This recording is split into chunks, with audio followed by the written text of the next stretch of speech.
All right, let's do the damn thing. Hello, everybody, and welcome back to another edition of The Weekend in Motorsports right here on the Cody High YouTube channel. My name is Cody, and I will be your host. Imagine that. On this video, we're going to talk about more than just NASCAR because it was raw seek. All three NASCAR series were on track. Indycar and F1 both kicked off their season in IndyCar was in St. Petersburg, Florida. F1 was in Bahrain. But we're actually going to start with the biggest motorsports news of the weekend. I actually won my first ever start in the NIS, the NASCAR iRacing series. At Las Vegas, it was 134 laps. I won. I was the number 28 car. So that video will actually be posted a little bit later. It's actually rendering right now while I make this video. So go check that out. I'll leave a little link down below and the little thing up top. But really, the big NASCAR news of the weekend was Chase Elliott broke his leg in a snowboarding accident in Colorado.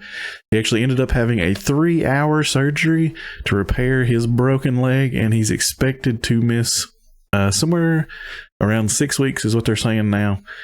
Elton Sawyer from NASCAR said they won't actually rule on a playoff waiver for Chase until he is medically cleared to be able to come back. Meanwhile, everybody on NASCAR Twitter and on SiriusXM were chiming in to give their thoughts on whether he deserves a waiver or not, or to actually just do away with the medical waiver altogether, since NASCAR has actually changed it to where you don't have to be in the top 30 in points. You can just win and be in now. So there's a debate on to just get rid of the medical waiver altogether. NASCAR has actually only denied one waiver request ever, and it was Grant Enfinger from the Truck Series, and he requested a playoff waiver because he missed a race due to lack of sponsorship when he was part-time in a GMS truck, and the other truck didn't actually have sponsorship, so they missed one race, and NASCAR actually denied his waiver, and that's the only waiver they've ever denied. Kyle Busch and Kevin Harvick and Denny Hamlin all spoke out about being able to have things to go out and do and clear your mind, because these guys literally race 38 weekends a year. On off weekends, I'm sure they're looking for something to do, or through the week they're looking for something to do to take their mind off of racing. And Kyle Busch, Kevin Harvick, and Denny Hamlin all said, yeah, you do. You have to be able to live your life. You can't just be in a bubble in like a padded room while you're not racing. All right, so we'll actually start with Sunday afternoon and work our way backwards to Friday. The Cup Series race at Las Vegas was majorly uneventful. The first stage was caution-free and was absolutely dominated by William Byron and Kyle Larson. Kyle Busch loses the nose behind two cars side by side, and he slaps the wall pretty good. He knocked the car out of tow. He said his steering wheel was off, but he didn't actually come to pit road. They continued on with the damage. William Byron picks up his first stage win of the year. The Kyle Busch thing was the only major notable incident in stage one, really. Stage two, Buescher and Suarez, Chris Buescher and Daniel Suarez get together, and Chris Buescher ends up hitting the wall. Joey Logano gets into the wall all on his own. William Byron actually wins stage number two, gets his second stage win of the year. Earlier he got his first in stage one, got his second. He sweeps the first two stages of the race, just like Ross Chastain did last week in Auto Club. Now, stage three was a little more eventful than the first two stages. Brad Keselowski and Joey Logano get together coming off of turn 4, and Joey actually ends up getting loose and sliding through the grass and jumping the little quarter mile in the infield. He got some pretty good airtime on that. He actually ends up out of the race as the team runs out of time on the damaged vehicle policy clock. Now, if you don't know what that is, NASCAR gives teams who are involved in a wreck 10 minutes on pit road to work on the cars. And there's certain things you can do and certain things you can't do. But you have 10 minutes to fix your car. If you can't fix it in 10 minutes, you're done. I think it was this caution, but Eric Jones has a loose wheel on his pit stop. A lot like Martin Truex Jr. did last week. Martin Truex almost came to a stop at the end of pit road last week. Well, Eric didn't have anybody coming behind him. He actually stopped and backed up on pit road to his pit box to make sure they don't get a penalty, because if you leave pit road and you lose the tire on the track, your people are getting kicked out for 2 races. Elton Sawyer from NASCAR actually said on SiriusXM Tuesday that he praised the move and thought it was a smart move, a good thing to do. With 4 laps to go, Eric Almirola actually gets big time loose behind Cody Ware, gets up, hits the wall, and NASCAR throws a caution almost as soon as he hits the wall. This actually sets up a green light checkered, a lot like last year in the spring race in Las Vegas. Martin Truex Jr. actually ends up staying out on old tires. Everybody else pits behind him. Some take 2, some take 4. Either way, Martin Truex Jr. is a sitting duck out front with 4 old tires. William Byron comes out of pit road in second place in front of his teammate Kyle Larson, who was actually leading when the caution came out. He chooses to go to the outside. Kyle Larson chooses to go inside behind Martin Truex Jr.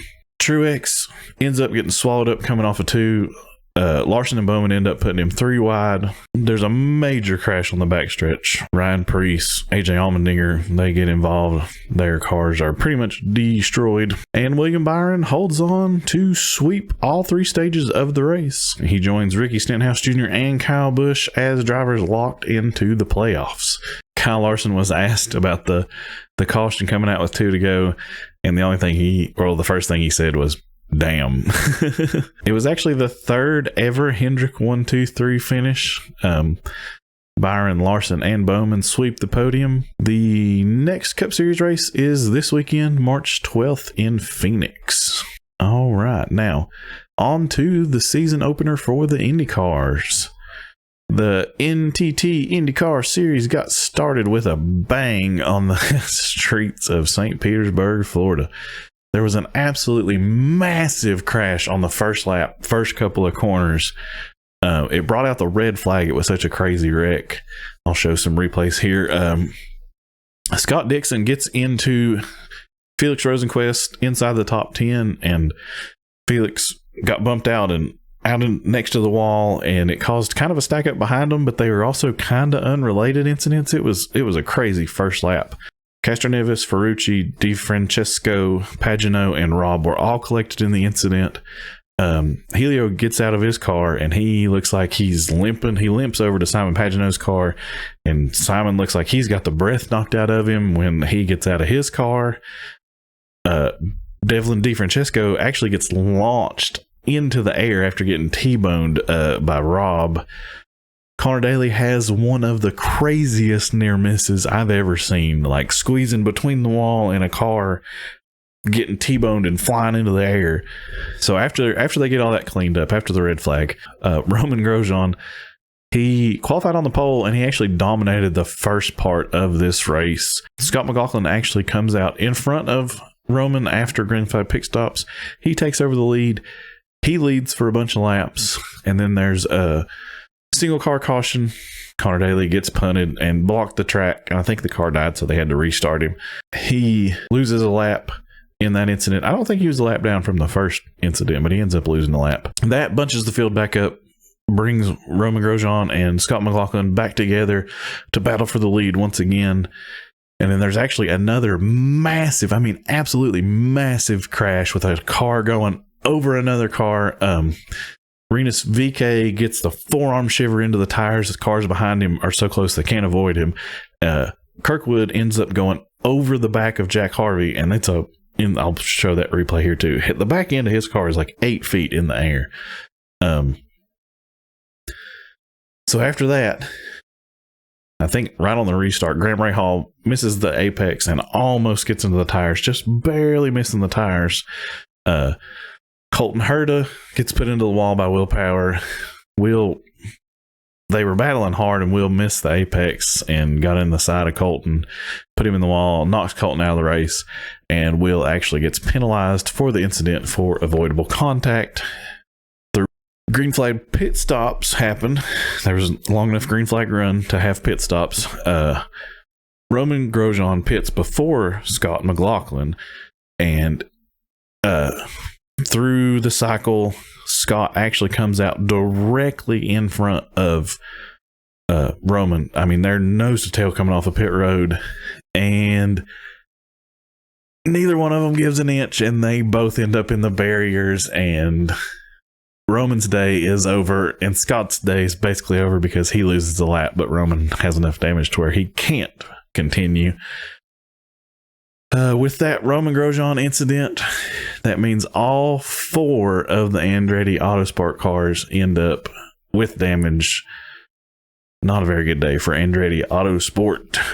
Getting close to the end of the race, Joseph Newgarden, Tennessee boy, he has a massive fire coming out of the back left corner of his car. It looks like a turbo, massive fire coming out of the back of his Chevy-powered Penske car. Pato O'Ward, who actually got the lead after Roman and Scott came together, he is leading with 2 or 3 to go, and he has an overboost issue and massive wheel spin, and the engine cuts power because of the overboost, and that allows Marcus Ericsson to get by him and lead the last 2 or 3 laps and take the win. Marcus wins his 4th career IndyCar race. Pato finishes 2nd. Scott Dixon finishes 3rd. The next race for the IndyCars is April 2nd at Texas Motor Speedway. And now on to F1. The first race of Sunday, the Formulars are back. Lance Stroll is actually racing with 2 broken wrists. He has a fracture in both of his wrists and a broken toe after a bicycle incident, not like motorcycle incident. To the surprise of no one, Red Bull sweeps the front row in qualifying, but Sergio Perez doesn't get a very good start and gets swallowed up by one Ferrari and almost both of them. The midfield had some pretty interesting battles and storylines through the day, but the entire race was dominated by Max Verstappen and Red Bull. Stroll and Alonso actually come together on the first lap. It's a massive shunt. I mean, Stroll absolutely punts Alonso, but there's no damage to either car, and he doesn't spin him out or nothing, so it's no damage done, but it was an absolutely massive shunt. Ocon's day started off bad, and it only got worse from there. He actually ended up getting a 5-second time penalty for being in the wrong place on the grid. He was just slightly out of the little box that they have on the front stretch that you're supposed to be in for the grid. He was slightly out of that, so he got a 5-second penalty, comes down pit road to serve that penalty, and the team actually starts working on the car before the 5 seconds is up. So they get a 10-second penalty for that. And then when he comes in to serve the penalty for that, he actually speeds on pit road. So he gets another 5-second penalty for speeding on pit road. My man was not having a very good day. It ends up taking Sergio Perez 26 laps to get back around Charles Leclerc. Alonso, in his first start for Aston, battles George Russell for P6 in the Mercedes. This was through a cycle of pit stops. Valtteri Bottas and Russell actually end up battling for 7th. And my man Valtteri, he does not make it easy on George, especially after the issues and battles and stuff they've had in the past. The first car out of the race is actually the McLaren of Piastri with what they thought was electrical issues in the steering wheel. He manages to limp back to pit lane, and the team swaps the steering wheel out thinking that's going to fix it, but it doesn't do anything for him, and they actually have to retire the car. Lando Norris actually has issues with his McLaren as well. They have an onboard air system, and the team had to pit every so many laps to bring him back down to fill up that air system. Not a very good day, not a very good weekend for McLaren at all. The 2 former world champions of Hamilton and Alonso have an absolutely amazing battle for P5. Alonso gives him one hell of an overtake going into one of the hardest corners on the circuit. Charles Leclerc actually ends up retiring out of P3 even after the team replaced a bunch of parts overnight because they saw stuff in the data that they didn't like. So not a good look for Ferrari to start the season. Reliability issues after they claim they fixed their reliability issues. So after Charles falls out, that puts Carlos Sainz into P3. But Fernando Alonso sets his sight on his fellow Spaniard. They actually end up battling for a podium. Verstappen ends up winning by 11 seconds over teammate Sergio Perez, and Fernando Alonso takes P3 in his first start for Aston Martin, which gives him his 99th career podium finish. The next race for the Formulars is March 19th, so not this weekend, but next weekend. They're going to Jeddah in Saudi Arabia. All right, now we're on to the Xfinity Series. For the Xfinity Series, there was no blizzard this weekend. That was good, but there were some pretty high winds. So on a very, very windy, blustery Saturday in Las Vegas, we have a very early caution. Lap 3, John Hunter Nemechek spins Parker Kligerman out. Other than that, it was a really uneventful Stage 1. John Hunter Nemechek wins Stage 1 after punting Parker Kligerman way early. With 18 to go in Stage 2, Josh Berry actually gets loose under Riley Herbst and spins himself out through the grass to bring out the caution. I think that's only like the second caution of the day. It was a very uneventful first half of the race. Rajah Caruth actually gets spun out with 2 to go in Stage 2, which actually ends the stage. Chandler Smith basically dominated the entire race through the first 2 stages. I know John Hunter Nemechek won the first stage, but Chandler Smith, I mean, he was the guy to beat all day long. They have green flag pit stops with like 30 or 40 to go, and Chandler Smith ends up burning the tires off of this thing, and it will not turn coming off the corners. So with 4 to go, Austin Hill and Justin Allgaier are running him down. I mean, gap is closing by noticeable amounts. Austin Hill catches him coming off of 4 to take the white flag. So we're coming to the last lap of the race. Austin Hill gets under him, gets the pass done as they cross the start finish line to take the white flag. Austin Hill makes the move for the win, gets the win. He has now won 2 of the first 3 races. He won Daytona to kick off the season. He's now won in Las Vegas. It's his first win at a non-super speedway style track. His first 3 wins were Daytona, and then the new Atlanta, and then Daytona again. Xfinity's next race is this weekend in Phoenix with the Cup Series. So now we're on to the NAS trucks, the Craftsman Truck Series.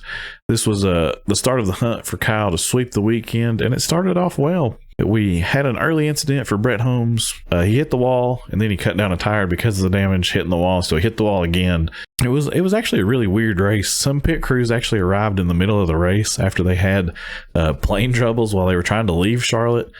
So I think Zane Smith and a couple other teams didn't have a pit crew for the first part of the first stage, which it was okay because they didn't need them, but it was really weird. Zane Smith actually ends up winning Stage 1 because Kyle Busch uses an alternative strategy since he's not actually running for the championship. So Zane Smith stays out and gets the stage points. Stage 2, Matt Mills self-spins in turn 3 and 4. It was the truck races are so short. I mean, they just don't have time to do a whole lot of stuff. Lawless Allen spins and backs into the wall after being in the middle of 3 wide. Chris Wright wrecks, and there's not really a replay on Fox. Like, they just show the back end of the truck's destroyed as he's going down the backstretch after the flag comes out. After the Chris Wright wreck, green flag, we're real late in Stage 2. On actually the final lap of Stage 2, there's a big wreck after a big gaggle of trucks all gets wadded up in turn 1 and 2.